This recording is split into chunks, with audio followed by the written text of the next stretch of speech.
Good afternoon, everyone. Welcome to our first career happy hour. We are fortunate to invite Ian Matthew Harrington to be our first guest in our first video. So Ian, would you mind introduce yourself to our audience? I would not mind whatsoever. Hi, my name is Ian Matthew Harrington. I am a 4-year veteran of career services. I worked at the Simon Business School previously and then moved my family down here to Connecticut, and I have the blessing of working with UConn in the BAPM program and helping folks here find their careers. So we are also pretty fortunate to have Ian switch from MBA program to our current BAPM program. Mm-hmm. So today's topic is about career mapping, because we found, based on our survey we done before, I think the surveys kind of indicates that students probably struggling with how career mapping is, mm-hmm. or how they should do it. So would you mind give us a definition about what you think about career mapping? Career mapping, no, I see it as vital to a successful career process, and so many students struggle with it. I view career mapping, just to define it briefly, as planning out where you want to go before you start to try to get there. It's just like mapping in destination mapping, but in this case, having to do with career. It has much more to do with who you are and your aspirations, your interests. You want to leverage your background, most likely. So that you can move forward in a very intentional way. If we're to continue with the destination mapping analogy, you're the car, right? So what are your dimensions? What's your mileage per gallon? What is your make and model? What are the best things about you? All of that needs to be clearly articulated by you. You need to be able to own that so that you can use it in developing almost every other aspect of your career process, from your marketing collateral, right, your resume, your LinkedIn profile, any networking that you do, and it's going to be invaluable in the interview process as well. Career mapping is pretty important stuff. So you already start to mention how we should do career mapping, mm-hmm. and you also mentioned the first step would be probably self-assessment. So what do you mean by self-assessment in terms of career mapping? There are lots of career assessment tools out there. I think the state of Michigan has a really high-quality one, I've heard.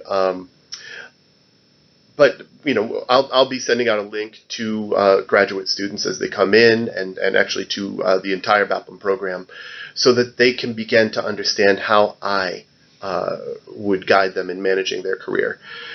And this asks some very, very, very clear questions, right?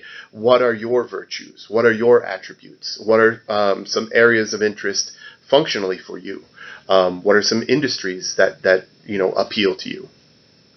So that you can start to have this conversation with yourself and others about what really appeals to you about your future, what your aspirations are.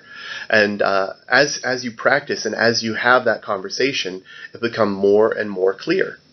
Now, the best part about career mapping is that you are not, and please remember this, you are not tied to what your plan is now. Okay?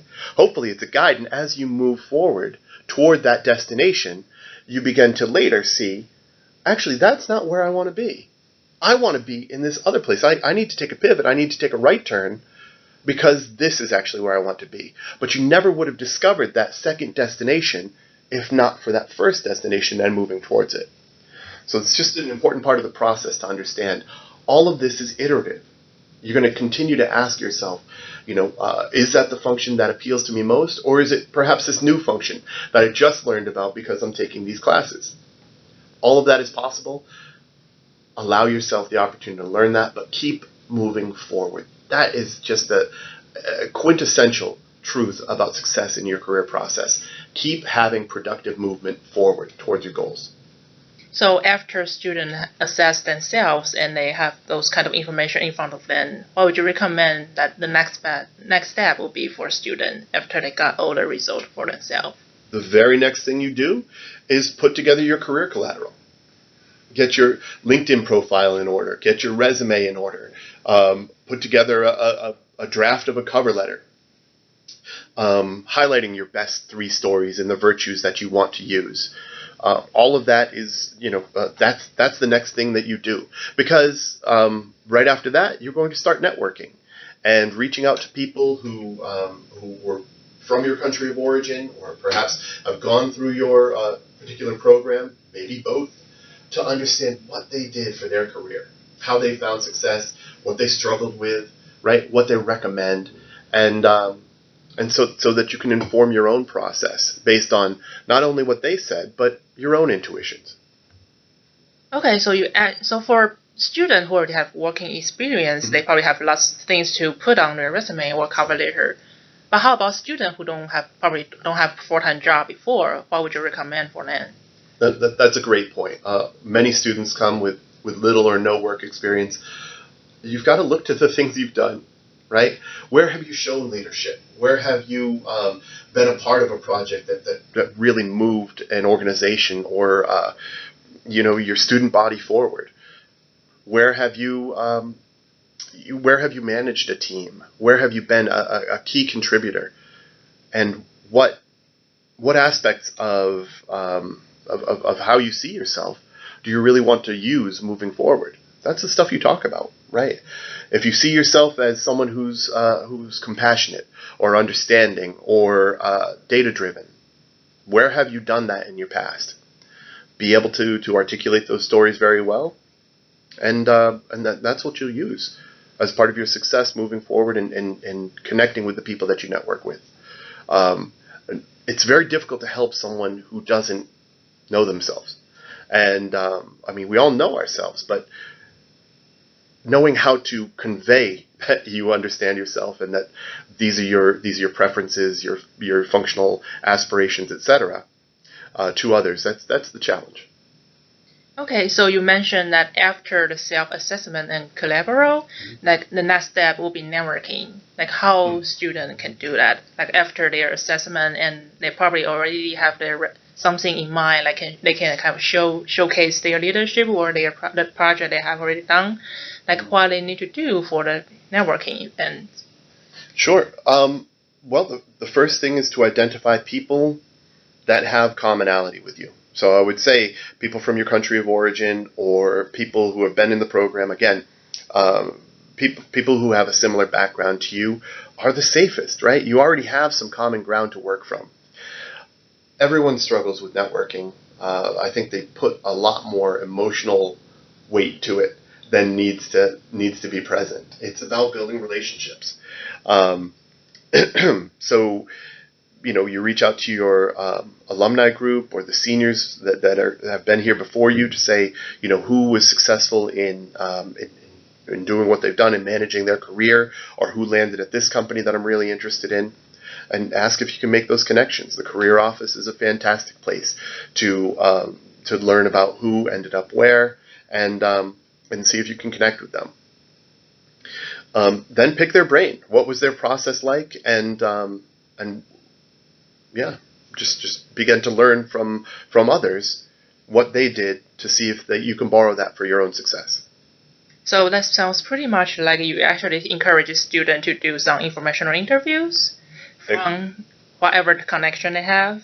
Sure. That's absolutely true. Leverage the connections you have. Maybe you have an uncle who's working, right? Talk about, what was that process like? How did you get into that business? What are the struggles that you found, right? As you progress through the company, how did your role change? How did your responsibilities shift? All of that will help you make more informed conversation about what your aspirations end up being. Okay, so you already talked much about how we can do career mapping process. Then what do you feel like why it's very important for students to do career mapping process? Because in our survey result, like after we analyze the data, some students actually say that, well, they actually just skip the career mapping in their career, in founding job process. So why do you think that it's very important for students to have career mapping process before they even looking for jobs? Sure. Look, I hear about that a lot. People who just head off into their career process without sort of mapping out where they want to go, right? They say, look, I'm brilliant in a number of different ways. I'm sure that there's some company out there that's interested in my talent. And there is no limit to the number of jobs to which they can apply. However, and they might have great success in getting the interview, right? But because they didn't focus on a specific industry or a specific set of companies, they're coming in with very little synergy about the research that they've done for X and Y company relative to where they are now. So long and short, it becomes difficult for them to convert the interview into the offer because they don't have the practice articulating fit, right? They haven't shown a real passion for healthcare, for instance, and they got the interview with this healthcare company. I've seen it time and again. Not to mention that applying for countless jobs is really time-consuming, right? It's not what I would want to do, and it's not what I would recommend for people coming into the BAPM program who, you have many different assignments, sometimes, 4 or 5 assignments at once that you're trying to juggle over the course of a week, not to mention your career process, not to mention your social life, not to mention living on your own and handling all of your personal business. So I would rather be much more efficient with my time, operate in a data-driven and logical way, and identify the companies with whom my skill sets really resonate, the industries that involve functions and products that matter to me, and honestly that also operate in geographies that in which I want to live. Right? I am. I'm a New Englander, born and raised, and even living in New York State, upstate New York, was a bit of a challenge, right? Just because there are these cultural differences, and I was too far away from my family. This is where I want to be, right? Is that true for you, right? Maybe you have family, friends that you want to be near. Maybe there are aspects of the weather that you don't want to have to deal with. Let that be true for you, and focus on other areas, or focus on those areas that actually are places you want to live. Okay, thank you so much for all your recommendations. So now the following 5 to 10 minutes is actually our Q&A time, and we are opening to our audience. We actually have already several questions came in, so hopefully you can answer all these questions. I will do what I can. So the first one came in is from Xueling Chen, Miss Chen. Mm-hmm. She asked some students think career mapping will narrow down their potential opportunities. What's your opinion about it? Narrow down in number, yes, but completely optimize your chance of success by focusing. Look, you will need to read news articles and do additional research about the competitive landscape. If you're going for any company out there, I mean, the end of research that you will need to do to be an ideal candidate for all of the jobs for which you are applying is just too much. It's just utterly overwhelming. It's not limiting your choices so much as being selective and choosing the companies that are a right fit for you. Right? Understand, you're not a job beggar. You're not out there saying, please, do you have a job to spare? You as a BAPM graduate will be a very desirable candidate because of the skill sets that you have to offer. So you are in the power seat when you're going around and interviewing for these companies and able to say, this company doesn't really match my interests, right? I don't really care for the culture here, or, geographically it's just not where I want to be. And continue your search. Of course, there are challenges, especially if you're an international student, right? Finding those companies that are willing to sponsor or able to work with you through your time, your 36 months of OPT, so that you feel as though you've gotten some good professional growth out of that time. Identifying those companies is probably the first challenge that you want to address as you're looking for the companies to apply to, right? But don't go in blind. Don't say that you're a right candidate. Don't believe that you are a right candidate at every company, because unfortunately the U.S. market for jobs is just too competitive. especially even at this level. So while you'll be a great candidate, narrow it down. It's easier for you. You'll have a much more effective process, and at the end, you're more likely to land someplace that resonates with you, where you really feel supported as a person, not just a functionary. Okay, thank you for your answer. That's a pretty long answer, but very comprehensive. I'll try to be more concise. Okay, that's fine. We have time. And the next question is actually came from our survey result. Like our survey, our research actually indicates like students somehow struggling in career mapping. Actually, they probably like don't know how to start their process, or they think, well, they still have time, so there's no need to worry about it right now.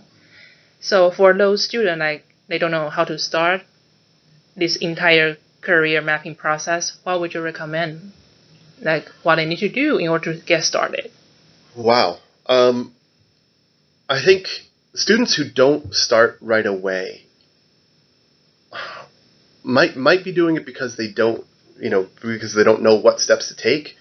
And they might be doing it because they think that it isn't the right time to start. I'll tell you that the time to start planning your career was yesterday, right? There's just and it doesn't mean that you're going to start applying for jobs, applying to roles. What it means is you're going to understand the set of companies that you feel are right for you, and do research, right? What has occurred with this company in the recent news? What is this company's 5K, 10K, and just understand each of these companies and these different functions at a different level, right? How has the role of data analyst changed in this company over the last 10 years versus this company? What skill sets are they looking for? All of this is very, very germane to how you approach that process. So even before you're applying to companies, it's very important to identify the set of companies that you're going after. Having conversations with alumni and your seniors is probably the best place to start, right? Because they have the closest relation to their career process, and can probably offer some really some fantastic insights for you. Okay, thank you so much. And I think that's all the questions we have for today's happy hour. So I think that's all for today.